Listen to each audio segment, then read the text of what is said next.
Okay, let's start this. So this is paper 2 and variant 1, 2023 October November paper, biology.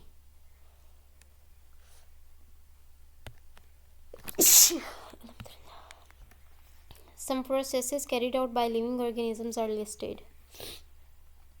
Say some processes carried out by all the living organisms. जितने भी living organisms हैं उन सब में होता है. Obviously excretion. No. All the living organisms, yes, respiration भी है वैसे. They're saying that okay, so sorry. The options are the given below. I think we should move to the paper, some other paper. Okay, no, so let's start this. ये start करते हैं. Okay, so basically excretion and respiration, and which processes are carried out by all the living organisms? 1, 2 and 4. 3 and 4 only. Reproduction and respiration 2 and 4 only. 1, 2, 3 and 4. Egestion, excretion, and basically 2, 3 and 4 only, because egestion not included. Excretion, reproduction and respiration is included, so C option is correct here. The specific name for the human is Homo sapiens. The Homo sapiens, Homo here representing the Homo basically representing the Homo refer to genus, kingdom, species and mammal. Basically Homo sapien is a binomial nomenclature name of the human. So these are the two words, including one is for the species and one is for the genus. Okay, so they are saying that it is a mammal, genus, kingdom and species. So the first the binomial nomenclature, these two parts, the first part and the second part. Okay, so first part is basically the genus and the second part is about the species. So Homo is a genus and sapiens is a species. Okay, so B is a correct answer here. Some structure found in the cells are listed: cell membrane, cell wall, mitochondria and nucleus. In the cells are listed of prokaryotic sales.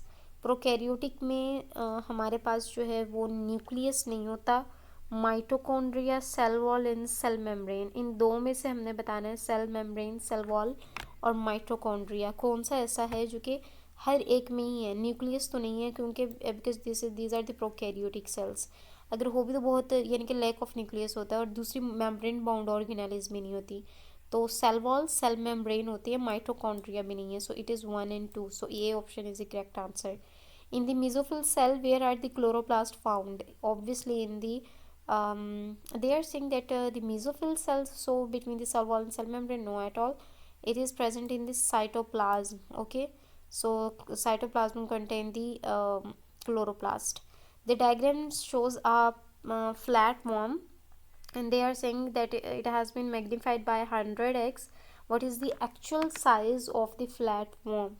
Okay, एक होता है measured size और एक होता है actual size. So magnification formula have the actual size divided by measured size.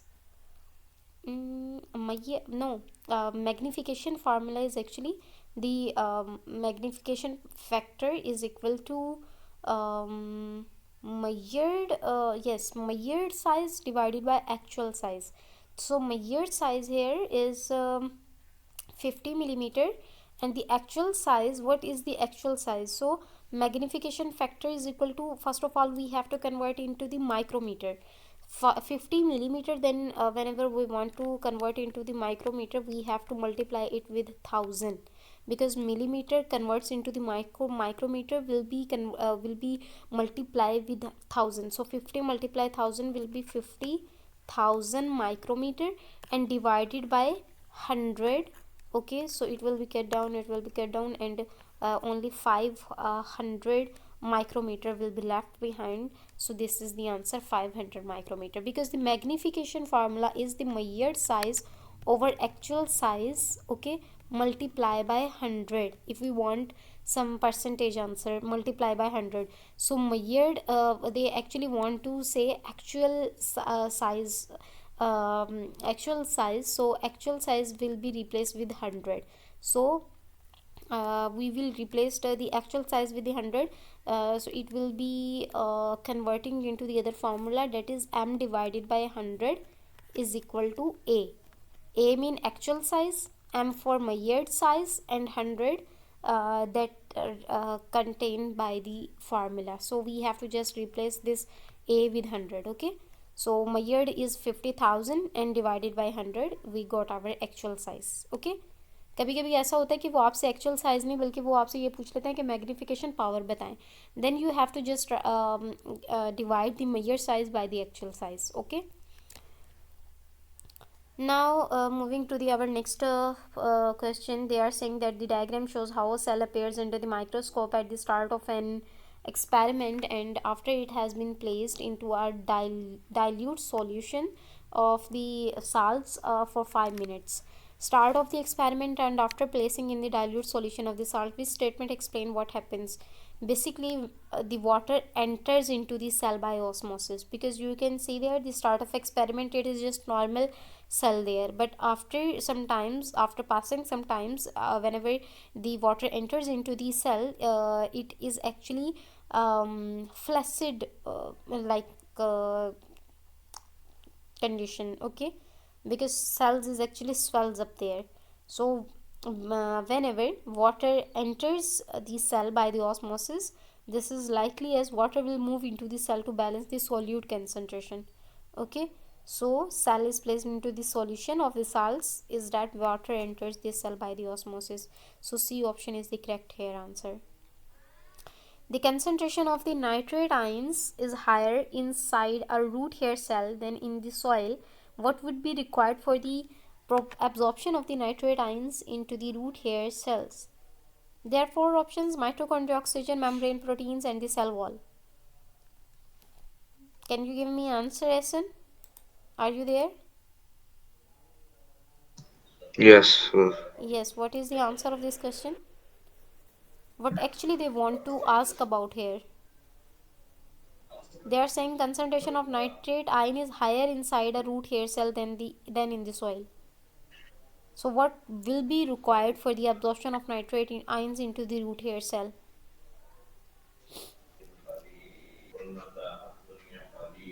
B. How?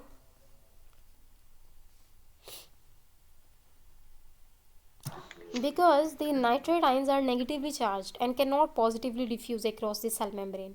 So actually they require active transport. Okay, and for the active transport we need energy, that is ATP, and ATP generation will be act by mitochondria. Okay, so active transport requires energy which is provided by mitochondria through the ATP production. Okay, so mitochondria is must be required for the entrance of the nitrate ions into the root hair cell. Then second is oxygen. So specific proteins actually, we can say like this, specific membrane proteins are needed to bind to the nitrate ions and facilitate their environment against the concentration gradient. So oxygen is also important. Okay, and the next is membrane proteins, so they are actually bind to the nitrate ion and facilitate their movement. Okay, so therefore oxygen is basically required for the cellular respiration, which is essential for the ATP production as well by the mitochondria.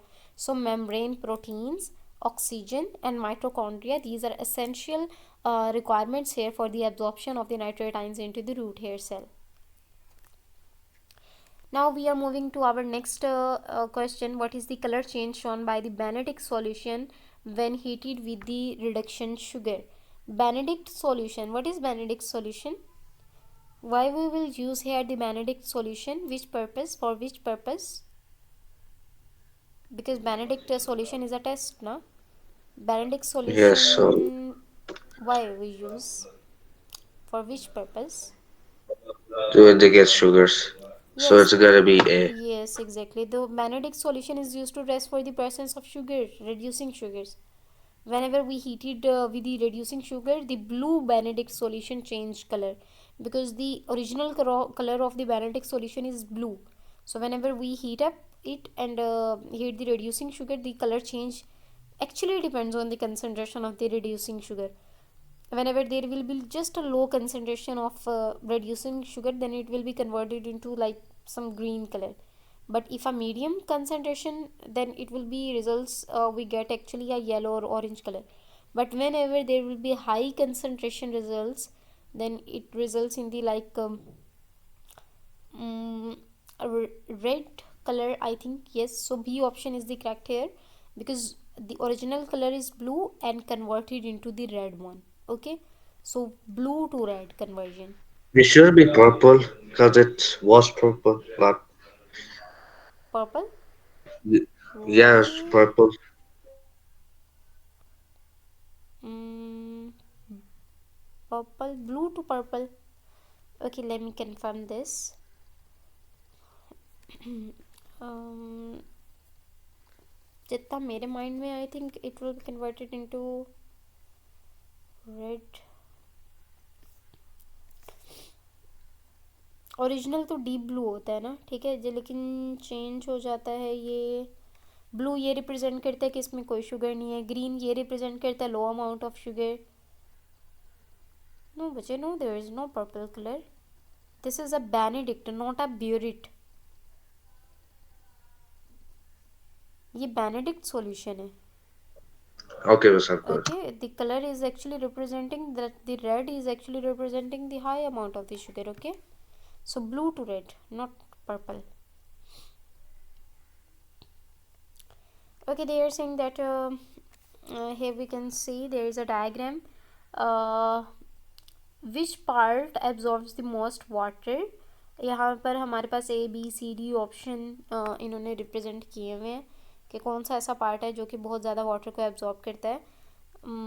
Okay, देख लेते हैं. The active site of an enzyme has the same shape as the substrate. The active site, नहीं sorry, यही यहीं से हमें बताना है actually. Okay okay, the next one is about another thing. अच्छा, ए हमारे पास अगर हम देखें तो हमारे पास स्टमक है, ठीक है. तो स्टमक तो एब्जॉर्ब नहीं करता इतना. अच्छा, सबको बारी बारी देखते हैं. हमारे पास डी जो है वो इंटेस्टाइन है, और बी जो है वो कोलोन जा रहा है, ठीक है.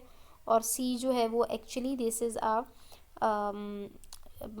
Large intestine. Okay, large intestine आ गया एंड और ये यूरीटर पर, ठीक है. तो जो लार्ज इंटेस्टाइन होती है ना, वो सबसे ज़्यादा वाटर को एब्जॉर्ब करती है.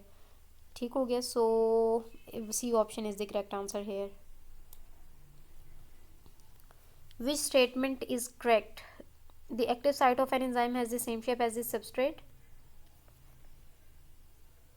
and the active site is not affected by change in temperature. Not at all. The shape of active site of an enzyme is complementary to its substrate.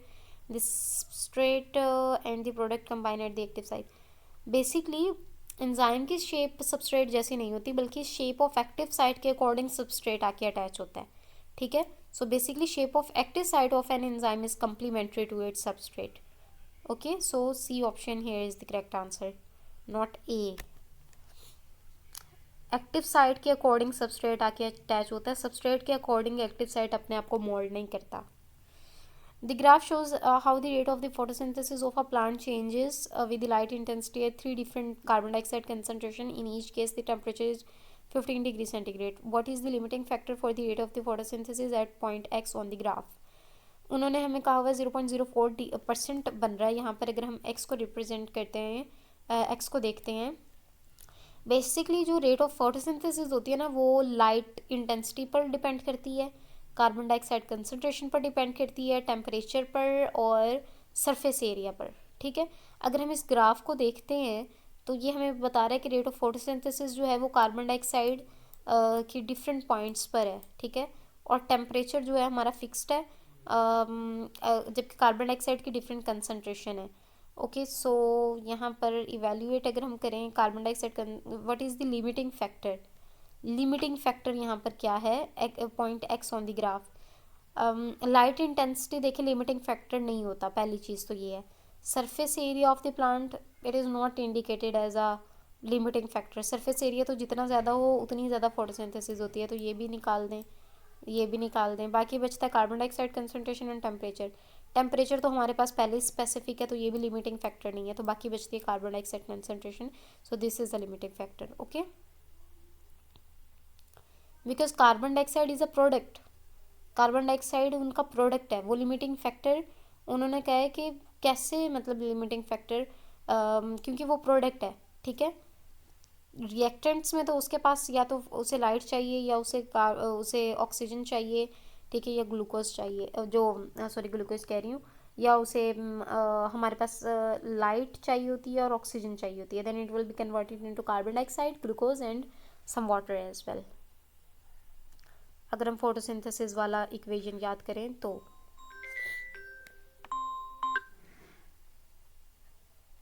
Okay, now the diagram shows a test tube at the start and at the end of enzyme experiment. आपको समझ आ रही है? ऐसे कुछ बोल नहीं रहे हैं आप.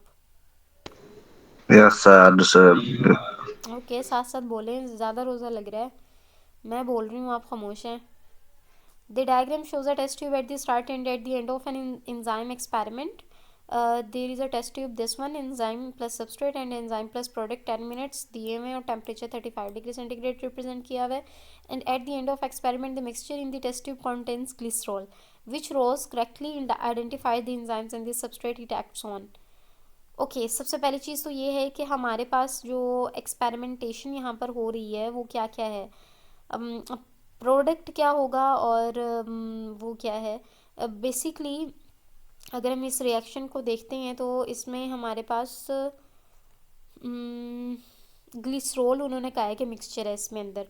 तो glycerol is component of lipid, fat का जो होता है, जब कंबाइन होते हैं तो हमारे पास ग्लिसरॉल बनता है. यानी कि हमारे पास फॉर्मेशन ऑफ ग्लिसरॉल जो है वो इंडिकेट कर रही है लिपिड हाइड्रोलिसिस को. ठीक है, तो इंजाइम इसके लिए कौन सा होगा? लाइपेज होगा ऑब्वियसली. तो लाइपेज कौन कौन से ऑप्शंस में है? सी और डी ऑप्शन में है, क्योंकि फैट के रिलेटेड है तो लाइपेज होता है. ठीक है, तो यहाँ पर उन्होंने सबस्ट्रेट कहा हुआ है, इसके साथ कौन एक्ट कर रहा है? फैट करेगा या ग्लूकोज करेगा? ऑब्वियसली फैट करेगा, क्योंकि हमारे पास ग्लूकोज के साथ एक्ट करके कभी भी ग्लिसरॉल नहीं बनता. इसमें फ़ैट की कंसनट्रेशन होती है. फ़ैट जब मिलते हैं तो हमारे पास 3 मॉलिक्यूल्स ऑफ फैट्स मिलते हैं लाइपेज की मौजूदगी में, तो ग्लिसरॉल का प्रोडक्ट बनता है. ठीक है, तो C option is the correct answer here. Now we are moving to the diagram shows the teeth in the lower jaw of the human. Which tooth is a molar? हमारे पास different kind of teeth हैं, जिसमें कुछ molars भी होते हैं, कुछ different होते हैं. ए बी सी डी यहाँ पर हमारे पास रिप्रेजेंट किए हुए हैं. तो उन्होंने कहा है कि आप ये बताएं कि इनमें से मोलर कौन सा है. बेसिकली अगर इसको देखें हम तो ये स्टार्टिंग वाले तो नहीं होते मोलर, ये फ्रंट वाले होते हैं. ये फ्रंट नहीं है और फ्रंट के साथ भी नहीं है, क्योंकि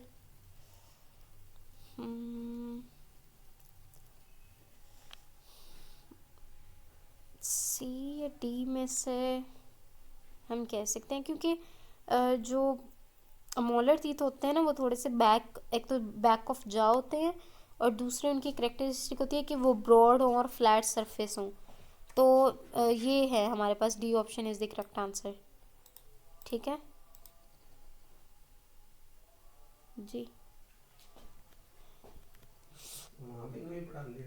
बस सारा दिन मैं पहले वहाँ पढ़ के आती हूँ, फिर ये पढ़ती रहती हूँ, फिर इफ्तारी करती हूँ, फिर पढ़ाती हूँ, फिर तरावी पढ़ती हूँ, फिर सो जाती हूँ.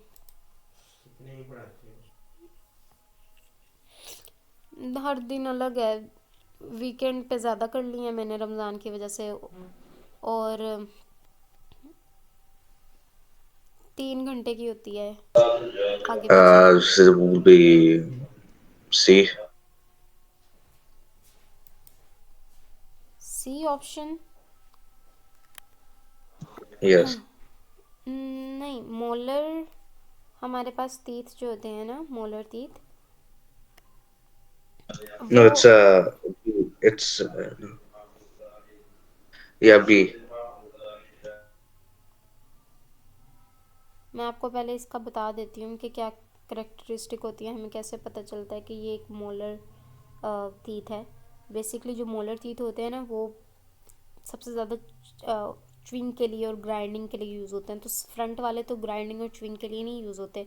जो हमारे लोअर जाम होते हैं ना, जो ज़्यादा पीछे की तरफ होते हैं, that are actually the large flat surface. ठीक है, जिनकी कुछ थोड़ी सी रीच भी होती है, जो च्यूइंग के लिए यूज़ होते हैं वो होते हैं। तो मोलर सरफेसेस बिल्कुल लास्ट वाली हैं, तो ये जो आपको डी नज़र आ रहा है ना, ये है मोलर। ठीक है, D option is the correct answer. What is meant by the chemical digestion? What is meant by chemical digestion? So basically here we can see that there are the four It's a um, chemical reaction where digestion is happening during yes, chemical. exactly. The large insoluble molecules are broken down into the small soluble molecules. The A option is the correct answer. Okay, here we can see like the diagram shows a villus in a small intestine. Villi और villus जिसे कहा जाता है, villi जो होता है वो plural word है, while the villus is a single word. What is absorbed at x? क्या absorbed होगा अगर यहाँ पर x में फैटी एसिड्स होंगे, ग्लूकोज होगा, ग्लाइकोजन होगा या स्टार्च होगा? ऑब्वियसली फैटी एसिड्स होता है आके यहाँ पर। ठीक है, क्योंकि जो फैटी एसिड्स और ग्लिसरॉल्स होते हैं वो प्रोडक्ट होते हैं फैट डाइजेशन के लिए, तो फैटी एसिड्स यहाँ पर आकर डाइजेस्ट होता है। आगे चलते हैं। What is the description of the transpiration parts of the plant are listed? Okay. What is the description of transpiration parts of the plant are listed and what? Oh, sorry. I am actually submerged the both 16 and 17 MCQ. What is the description of transpiration? Loss of water vapors from the leaves of plant. Obviously, loss of water vapor from the leaf of plant. ठीक है, क्योंकि हमारे पास यहाँ पर lost यानी कि evaporate कर जाते हैं ना, तो ट्रांसपायरेशन एक ऐसा प्रोसेस होता है जिसमें वाटर लीव कर जाता है प्लांट से। So the next is parts of the plant are listed: mesophyll, root hair and xylem vessels. Pathway क्या है जब प्लांट में वाटर टेक करता है?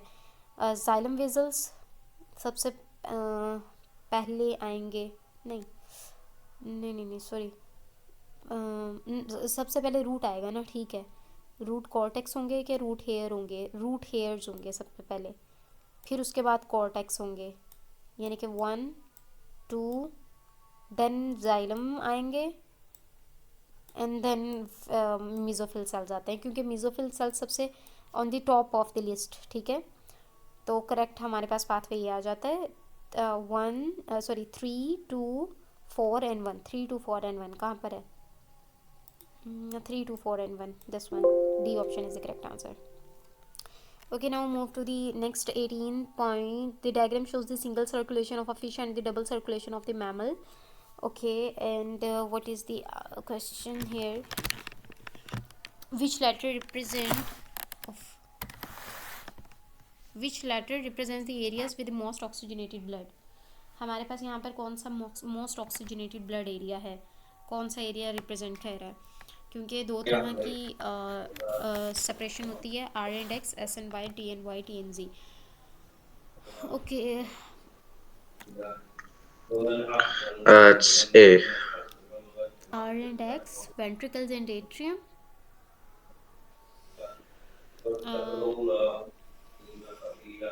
नहीं, वेंट्रिकल्स में ऑक्सीजनेटेड ब्लड बेसिकली जब लीव करता है ना गिल्स से तो ऑक्सीजनेटेड होता है। ब्लड लंग्स से जब जाएगा तो ऑक्सीजनेटेड होगा, और ब्लड जब लेफ्ट एट्रियम में आता है तो रिसीव करता है ऑक्सीजनेटेड ब्लड को फ्रॉम दी लंग्स। तो देखें कहाँ कहाँ पर है, कहाँ से लीव कर रहा है गिल्स में से। एक मिनट,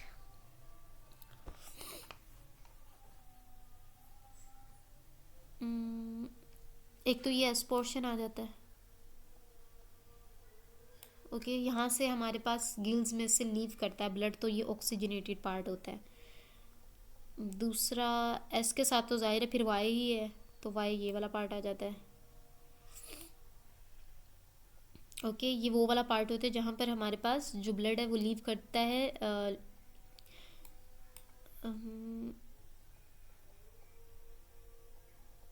एक मिनट, हाँ ठीक है, ये वो वाला पार्ट है जो लेफ्ट एट्रियम से ब्लड जो है लेफ्ट एट्रियम में रिसीव करेगा oxygenated blood from the lungs. ठीक है, तो ये लंग से यहाँ से रिसीव करता है। ठीक है, तो ऑक्सीजनेटेड ब्लड जो है वो एस में होता है और वाई में है। ठीक है, तो B part is the correct answer. वैसे एक्स में भी होता है, इस पोर्शन में भी होता है, लेकिन यहाँ पर हमारे ऑप्शंस पे नहीं है, तो वैसे मैं आपको बता रही हूँ कि एस एंड वाई है। अगर आर होगा तो आर नहीं होगा, क्योंकि ये जो है ये वेंट्रिकल्स वाली साइड पे आ जाता है, इसमें डी ऑक्सीजनेटेड होगा। ठीक है, तो एस और वाई आएगा। आगे चलते हैं। 19 and what is the role of lymphocytes in the blood. Lymphocytes का क्या काम होता है ब्लड में? Antibody production, blood clotting, phagocytosis, oxygen transport. Lymphocytes basically हमारे पास जो मेन एक काम करते हैं ना, ना ऑक्सीजन ट्रांसपोर्ट होती है उसमें, ना फैगोसाइटोसिस होती है, ना ही हमारे पास ब्लड क्लोटिंग होती है। वो एंटीबॉडी की प्रोडक्शन करते हैं, क्योंकि इम्यूनिटी में उनका काम होता है। So A option is the correct answer here. A patient was injected with the antibodies after being bitten by the poisonous snake. The patient recovered and survived. What describes the effect of the injection in the patient body? Active immunity, passive immunity, memory cell produced. Okay अच्छा, जब एक patient जो है उसको inject किया गया है antibodies, यानी कि उसको एंटीबॉडीज़ लगाई गई क्योंकि उसको एक पॉइजनस स्नेक ने बाइट कर लिया था। अब पेशेंट रिकवर हो गया और सरवाइव कर चुका है। वो किस तरह का इंजेक्शन था, उसके क्या इफ़ेक्ट आए हैं? जब इंजेक्शन हम लगाते हैं, जब कोई स्नेक बाइट करता है और बाद में हम उसके अंदर एंटीबॉडीज़ इंजेक्ट करते हैं ताकि वो उन एंटीजन से लड़ सकें, तो हमारे पास ये एक्टिव इम्यूनिटी नहीं होती, क्योंकि एक्टिव इम्यूनिटी एक ऐसी इम्यूनिटी है जो कि ऑलरेडी आपकी बॉडी में प्रेजेंट हो, उसको हम कहते हैं एक्टिव इम्यूनिटी। ये तो बाद में इंजेक्ट की गई है। जैसे कोरोना वायरस जब आया था तो हमारी बॉडी में एंटीबॉडीज़ नहीं थी उसकी, ठीक है, हमारी बॉडी को नहीं पता था कि ये वायरस कौन सा है, तो स्टार्टिंग में बहुत मुश्किल हुई, बाद में वैक्सीन बनी और फिर उसको इंजेक्ट करवाया गया। ठीक है, तो ये एक्टिव इम्यूनिटी नहीं होती। एक्टिव इम्यूनिटी वो होती है जो हमारी बॉडी में ऑलरेडी प्रेजेंट हो। Passive immunity, yes, passive immunity वो होती है जो बाद में एंटीजन्स जब आते हैं तब हमारी बॉडी में इंजेक्ट होती है। जैसे उसको पहले स्नेक ने बाइट किया तब उसने एंटीबॉडीज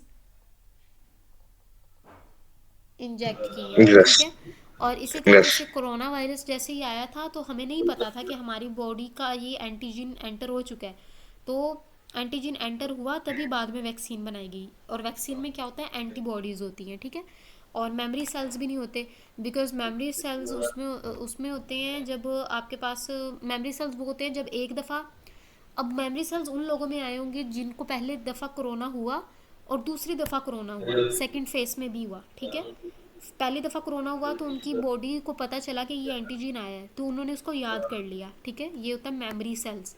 फिर जब दोबारा कोरोना उनको हुआ होगा तो वो फ़ौरन से रिकवर हो गए, क्योंकि उनकी बॉडी को ऑलरेडी पता था कि ये वही एंटीजन है और इसके ऑलरेडी उनकी बॉडी में एंटीबॉडीज़ बने हुए थे। तो ये मेमोरी सेल्स तो बिल्कुल नहीं हो सकते, क्योंकि पहली दफ़ा उसको स्नेक ने बाइट किया था ना, तो पहली दफ़ा हमने इंजेक्ट करवाया। अब दोबारा अगर कभी स्नेक बाइट करता है उसे तो वो याद नहीं रखेगा, मेमोरी सेल्स नहीं हो सकते। ये थोड़ी देर के लिए होती है। ठीक है, यानी कि जब इंसान कवर हो जाता है, रिकवर हो जाता है, तो वो भूल जाता है उसे, यानी कि हमारी बॉडी भूल जाएगी कि एंटीबॉडीज़ हमारे पास आए थे या ये एंटीजन पहले आया था। ठीक है, तो पैसिव इम्यूनिटी होती है सिर्फ ये। आगे चलते हैं। Which table correctly shows the difference in the composition of inspired air compared with the expired air?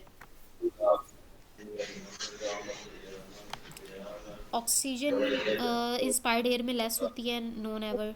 Inspired air में लेस होती है, नहीं। ऑक्सीजन इंस्पायर्ड एयर में मोर होती है और कार्बन डाइऑक्साइड लेस होती है, एक्सपायर्ड एयर में लेस और मोर। ठीक है, इसी option is the correct answer. क्योंकि हमें ऑक्सीजन की ज़रूरत होती है तो हम इंस्पायरेशन में ऑक्सीजन ज़्यादा लेते हैं, और कार्बन डाइऑक्साइड की ज़रूरत नहीं होती तो इंस्पायर्ड एयर में हम उसको कम लेते हैं। ठीक है, 22nd, 22. Which row shows the correct combination of muscle contraction and the presence in the thorax when the breathing out? जब हम breathe out करते हैं तो intercostal muscles जो हैं वो क्या होते हैं, external intercostal muscles क्या होते हैं, diaphragm क्या होता है, और pressure in the thorax क्या होता है। बेसिकली जब आप ब्रीदिंग आउट, ठीक है, ब्रीद आउट जब हम करेंगे तो सब चीज़ें अपने नॉर्मल पोजीशन पे आ जाएंगी। डायाफ्राम जो होता है वो आपके पास रिलैक्स कर जाता है। ठीक है, तो ये ऑप्शन भी है रिलैक्स का, ये ऑप्शन भी है। बाकी भी देख लेते हैं। एक्सटर्नल इंटरकोस्टल मसल भी रिलैक्स कर जाते हैं, इंटरकोस्टल मसल्स जो होते हैं वो कॉन्ट्रैक्ट कर जाते हैं, और pressure in the thorax will be higher. नहीं Yes. नहीं, अम, एक मिनट। एक्सटर्नल इंटरकोस्टल मसल्स तो ठीक है, रिलैक्स कर गए हैं। प्रेशर थॉरेक्स में ज़्यादा हो जाएगा। इंटरकोस्टल मसल्स भी वैसे, इंटरकोस्टल मसल्स कॉन्ट्रैक्ट कर जाते हैं, लेकिन हाँ ठीक है ठीक है, सो सॉरी। सॉरी, मैं प्रेशर को वॉल्यूम के साथ एक्चुअली कंबाइन कर रही थी। हमारे पास वॉल्यूम तो रिड्यूस होता है लेकिन प्रेशर ज़्यादा हो जाता है, ठीक है। अगर यहाँ पर वॉल्यूम आता है ना, अगर यहाँ पर लिखा था वॉल्यूम, तो हम कहते हैं कि वो डिक्रीज हो जाता है, वो रिड्यूस हो जाता है, ठीक है। लेकिन हम यहाँ पर प्रेशर की बात कर रहे हैं तो वो हाई होगा। So B option is the correct answer. Okay, pressure और वॉल्यूम का एक दूसरे के साथ इन्वर्स रिलेशन है ना, फिजिक्स तो पढ़ी होगी आपने। Yes. ठीक है, तो जब हम अपनी सांस को बाहर निकालेंगे, जब ऑक्सीजन बाहर चली जाएगी तो वॉल्यूम कम हो जाएगा। जब ऑक्सीजन अंदर आती है तो हमारा जो वॉल्यूम है वो ज़्यादा हो जाता है लंग्स का। अब इन्होंने ब्रीथ आउट कहा हुआ था, तो जब ऑक्सीजन बाहर चली जाएगी तो वॉल्यूम कम हो जाएगा। Okay, this statement about the anaerobic respiration are listed. In humans, the product is lactic acid. In yeast, the product is lactic acid. It releases more energy per glucose molecule in the aerobic respiration. वो कहते हैं कि कौन सा correct है, तो obviously हमारे पास यहाँ पर जो है वो C option is correct, because in humans the product is lactic acid. Yeast में तो लैक्टिक एसिड की Kona. प्रोडक्शन नहीं होती, ना ही हमारे पास। ये देखें, जो ह्यूमंस हैं उनमें जब एनारोबिक रेस्पिरेशन आती है ना, तो लैक्टिक एसिड की प्रोडक्शन होती है, ठीक है। किस तरीके से, मैं आपको बताती हूँ। ये प्रॉपर एक प्रोसेस है, हमारे अंदर एरोबिक रेस्पिरेशन भी हो रही होती है, एनारोबिक रेस्पिरेशन भी होती है। अब आप ज़मीन के ऊपर हैं, आप इजीली सांस ले सकते हैं, आप बिल्कुल नॉर्मल कंडीशन में हैं, ठीक है। तो आप एरोबिक रेस्पिरेशन के थ्रू ऑक्सीजन की प्रोडक्शन कर रहे हैं और उसको यूज़ कर रहे हैं, राइट। लेकिन अगर आप अचानक पानी में चले जाएं, ठीक है, और वहाँ पर आपका सांस बंद हो, तो जो थोड़ी देर का टाइम होता है ना जिसमें इंसान सरवाइव करने की कोशिश करता है पानी के अंदर, जिसको स्विमिंग नहीं आती, ठीक है, तो वो जो थोड़ी देर के लिए सरवाइव करता है वो एनारोबिकली सरवाइव करता है। वो एनारोबिक रेस्पिरेशन को कंज्यूम करता है। और एनारोबिकली रेस्पिरेशन जब हम करते हैं तो उसमें लैक्टिक एसिड की प्रोडक्शन होती है, ना कि ऑक्सीजन की, ठीक है। जिसकी वजह से हम थोड़ी देर के लिए सरवाइव तो कर जाते हैं, लेकिन उसके थोड़ी देर बाद हमारी डेथ हो जाती है। यीस्ट में प्रोडक्ट कभी भी लैक्टिक एसिड नहीं होता, ठीक है। उसमें आई थिंक एथानॉल होता है। यीस्ट में हाँ एथानॉल होता है और कार्बन डाइऑक्साइड की प्रोडक्शन होती है, ठीक है। और थर्ड ऑप्शन उन्होंने कहा हुआ है, it releases more energy per glucose molecule than aerobic respiration. नहीं, एनारोबिक रेस्पिरेशन जो है significantly less energy per glucose molecule release करती है। ज़्यादा क्यों करेगी, अगर ज़्यादा करती तो हमारे लिए फ़ायदेमंद होता। हम एनारोबिकली रिस्पायर करते ना कि एरोबिकली। एरोबिक और एनारोबिक का मतलब ये होता है कि एरोबिक में आपके पास ऑक्सीजन की प्रेजेंस है और एनारोबिक में आपके पास ऑक्सीजन की प्रेजेंस नहीं है। Is it clear? So only the first statement is correct here. बात क्लियर हुई है या नहीं एसन? Yes, we Yeah, have what clear. is the balanced chemical equation for the type of the respiration that occurs in the yeast? Obviously मैंने अभी आपको That बताया, C option is correct. that is C. नहीं नहीं, Yeah, C. Yes yes, ethanol है ना इसमें। ठीक है, ग्लूकोज जो है एथानॉल और कार्बन डाइऑक्साइड में कन्वर्ट हो जाता है। C option is correct. इसको फिर यहीं पर वाइंड अप करते हैं, कितना रह गया, काफ़ी रहता है और हमारा टाइम ऑलमोस्ट ख़त्म हो चुका है। इसको यहीं पर वाइंड अप करते हैं। कोई कन्फ्यूजन हो तो मुझसे पूछ लें, कुछ भी आपने पूछना हो तो मुझसे पूछ लें। और आई होप सो कि जो जितने भी हमने No, was no क्वेश्चंस किए हैं confusion. यहाँ पर अटेम्प्ट, कोई Okay. कन्फ्यूजन नहीं होगी आपको। कोई कन्फ्यूजन तो नहीं है?